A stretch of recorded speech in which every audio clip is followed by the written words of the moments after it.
নতুন এক বিশ্ব রেকর্ড গড়ার দ্বারপ্রান্তে মুস্তাফিজুর রহমান তামাম দুনিয়ার সব বোলারদের ছাড়িয়ে অসাধারণ এক কীর্তি করার সামনে টাইগার কাট মাস্টার। যদিও এরই মাঝে উঠে পড়েছেন সবার উপরে, আর এক উইকেট পেলেই গড়বেন বিশ্ব রেকর্ড, যেই তালিকায় তার ধারে কাছেও নেই অনেক গ্রেট পেসাররা। সবাইকে পেছনে ফেলে তবে কি এমন রেকর্ড গড়তে যাচ্ছেন মুস্তাফিজ, চলুন জানি রিপোর্ট।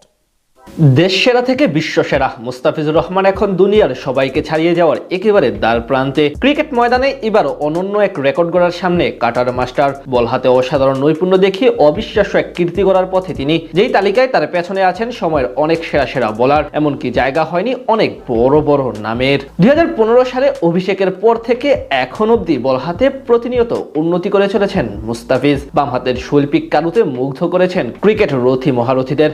তাই তো অল্প দিনে পেয়ে যান কাটার মাস্টার উপাধি। শুধু দেশের জার্সিতেই না, ফ্র্যাঞ্চাইজি টুর্নামেন্টেও নিজেকে নিয়ে যান অনন্য উচ্চতাতে, যার প্রেক্ষিতে এখন পরিণত হয়েছেন বিশ্ব সেরা বোলারে।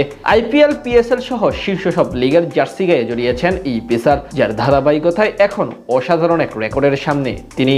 বর্তমানে পাকিস্তান সুপার লিগে খেলায় ব্যস্ত মুস্তাফিজুর রহমান, যেখানে 2 ম্যাচে এরই মাঝে শিকার করেছেন জোড়া উইকেট। এর মধ্যে বিশ্ব ক্রিকেটে বামহাতি পেসারদের মধ্যে টি-20 ফরম্যাটে সর্বোচ্চ উইকেট শিকারী বোলারে পরিণত হয়েছেন মুস্তাফিজ। বামহাতি পেসারদের মধ্যে স্বীকৃত সংক্ষিপ্ত ফরম্যাটের ম্যাচে ষষ্ঠ সর্বাধিক উইকেটের মালিক নিউজিল্যান্ডের তারকা পেসার ট্রেন্ট বোল্ট। 293 ম্যাচে তিনি শিকার করেছেন 337 উইকেট। এই তালিকায় শীর্ষ 5-এ আছেন পাকিস্তানি পেসার শাহিন শাহ আফ্রিদি, তার নামের পাশে উইকেট সংখ্যা 351টি। 4 নম্বরে আছেন সাবেক English pacer David Willey. Franchise ক্রিকেটে হটকেক হিসেবে পরিচিত এই পেসার নিয়েছেন 371 উইকেট। আর 3 নম্বরে আছেন সাবেক পাকিস্তানি বামহাতি পেসার সোহাইল তানভীর, তার উইকেট সংখ্যা 389টি।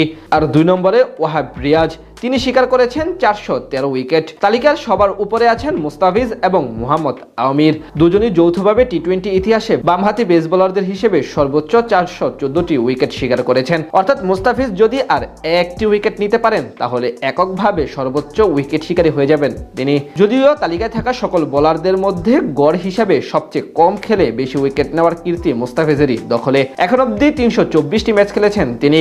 বোলিং গড় মাত্র 21.02, ইকোনমি রেট 7.4 ওভার প্রতি। ক্যারিয়ারে 4 উইকেট নিয়েছেন মোট 6 বার, আর ফাইফার নিয়েছেন 4 বার। অন্যদিকে যৌথভাবে শীর্ষে থাকা মোহাম্মদ আমির ফিজের চেয়ে 31টি বেশি ম্যাচ খেলেছেন। এখান থেকে পরিষ্কার নিজের বর্ণাঢ্য ক্যারিয়ারে কতটা সফল মুস্তাফিজুর রহমান। বল হাতে একের পর এক এমন রেকর্ড নিজের করে নিচ্ছেন তিনি। এটাই তো বাংলাদেশের ক্রিকেটের সবচেয়ে বড় প্রাপ্তি। তাছাড়া আন্তর্জাতিক ক্রিকেটে 5ম সর্বাধিক উইকেটের মালিক মুস্তাফিজুর রহমান, যেখানে বাংলাদেশের জার্সিতে 126 ম্যাচে শিকার করেছেন 158 উইকেট, যা দেশের ইতিহাসে আবার সর্বোচ্চ। এছাড়া টি-20তে ডেথ ওভারে সর্বোচ্চ ডট বল করার রেকর্ডটাও তার দখলে। সব মিলিয়ে মুস্তাফিজকে এখন বিশ্বসেরা টি-20 বোলার বলাই যায় অকপটে। এছাড়া আর 1 উইকেট নিলে তিনি চলে যাবেন রাজাদের সিংহাসনে, যেখানে তার ধরাছোঁয়ার বাহিরে থাকবে সবাই।